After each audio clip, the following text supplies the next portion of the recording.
Hello, my friends. Welcome back to our study along of the World Order of Baha'u'llah. If you are joining for the first time, welcome. Hop on in. I am reading a collection of letters written by Shoghi Effendi, the guardian of the Baha'i Faith, in this compilation called the World Order of Baha'u'llah. And linked below is the mission statement video for this whole series if you want to orient the who, what, when, where, why and how of why I'm doing this and what this is, as well as a link to this document if you want to study along, some information about the Baha'i Faith in general, and also this playlist. Like I said, this is a study along. Each week I'm reading a different subsection of this book in a continuous order, and I have the playlist for all of the videos leading up to today. All right, you guys, let me just get situated. You ready for today's study along? So last week we read the section called Unity in Diversity.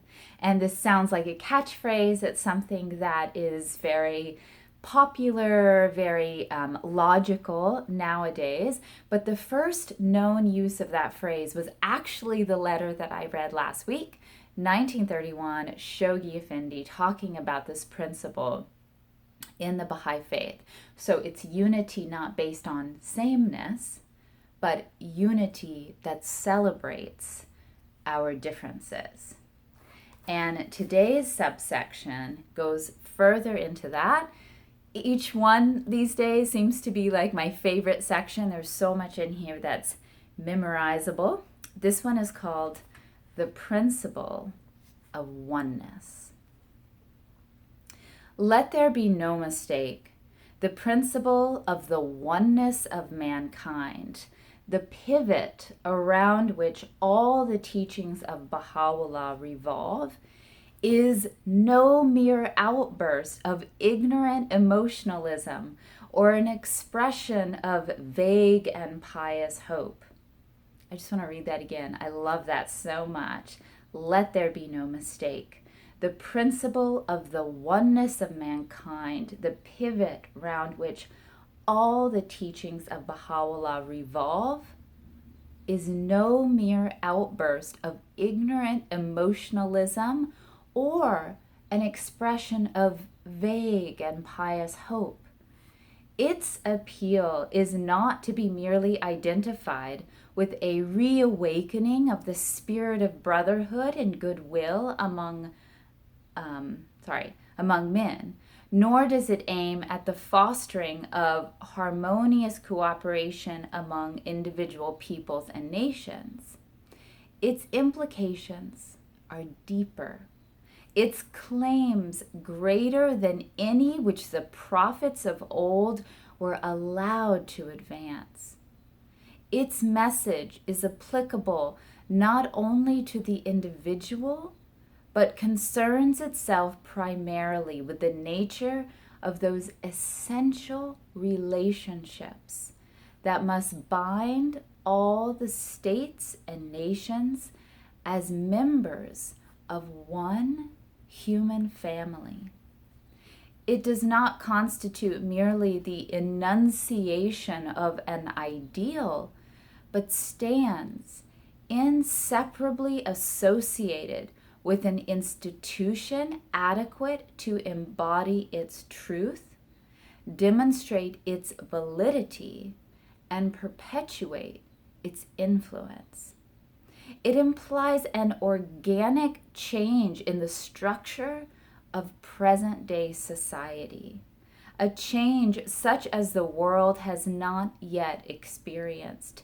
It constitutes a challenge, at once bold and universal, to outworn shibboleths of national creeds that have had their day and which must, in the ordinary course of events as shaped and controlled by providence, give way to a new gospel, fundamentally different from and infinitely superior to what the world has already conceived.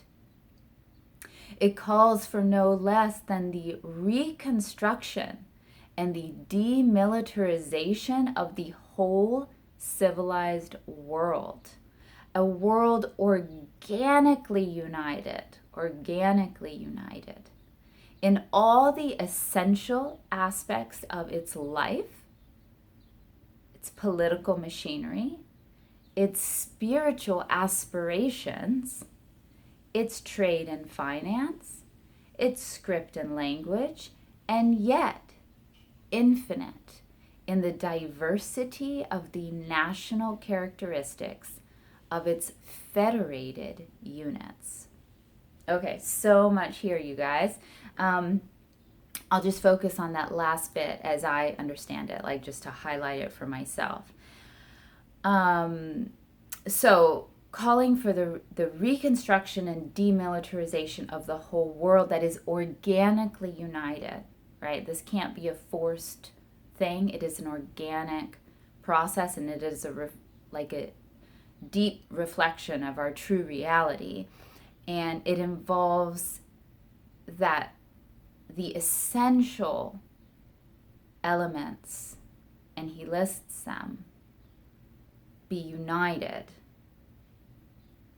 And so essential aspects of life, it's political machinery, spiritual aspirations, trade and finance, script and language, that these things have a universality, but that the federated units of this global system maintain and have every right to their beautiful range of diversity.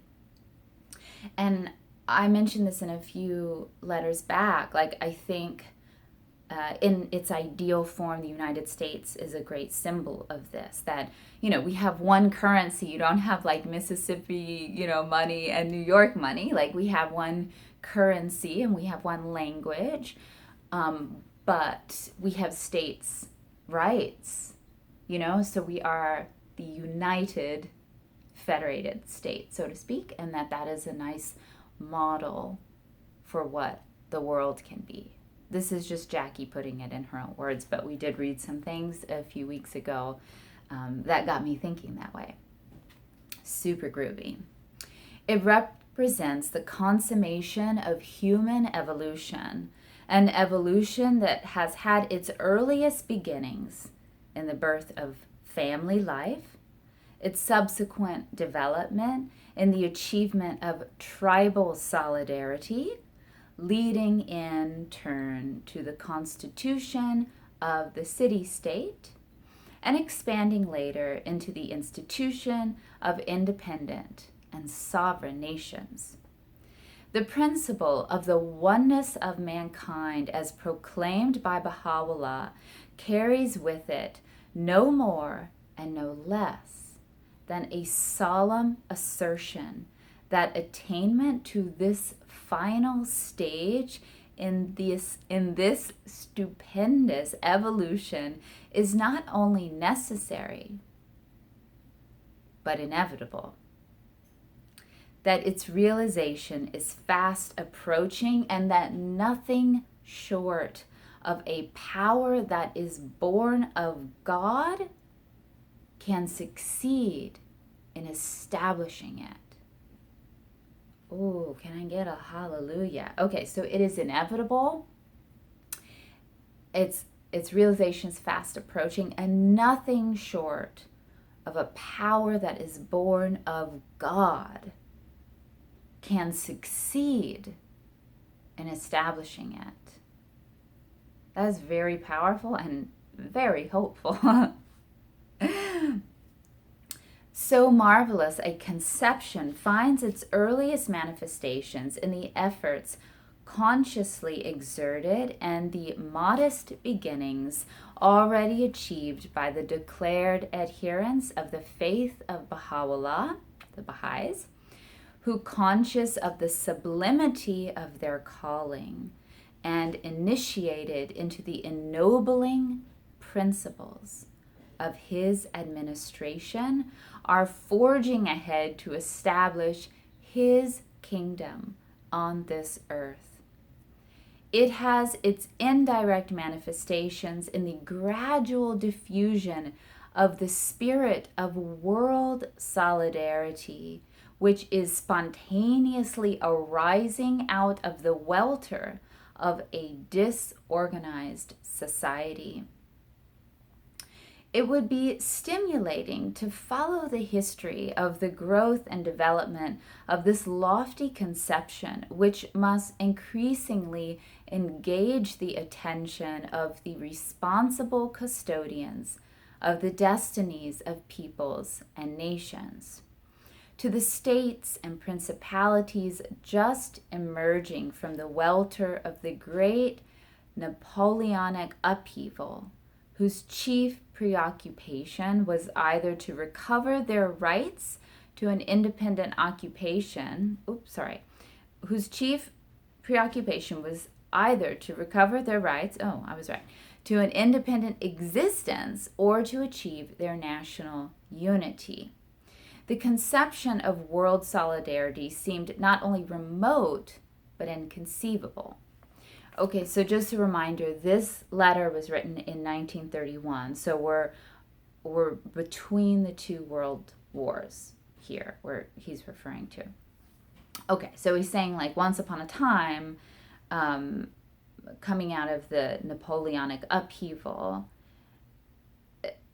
the unity of the world it was not even something people were ready to think about. That's how I understand it. It was not until the forces of nationalism had succeeded in overthrowing the foundations of the Holy Alliance that had sought to curb their rising power that the possibility of a world order transcending in its range the political institutions these nations had established came to be seriously entertained. It was not until after the World War, first one, that these exponents of arrogant nationalism came to regard such an order as the object of a pernicious doctrine tending to sap the essential loyalty upon which the continued existence of their national life depended. With a vigor that recalled the energy with which the members of the Holy Alliance sought to stifle the spirit of a rising nationalism among the peoples liberated from the Napoleonic yoke, these champions of an unfettered national sovereignty in their turn have labored and are still laboring to discredit principles upon which their own salvation must ultimately depend. Okay, super interesting. Not going to give you a history lesson because, frankly, I don't know it well enough, but I definitely get that he's talking about the seeds of the fear and rebellion against the idea of a world order, which I think I've said before. Like, I totally understand those fears, which is why I'm doing this series, because Baha'u'llah has all of the solutions, and understanding what a spiritual world order looks like is the intention of this series.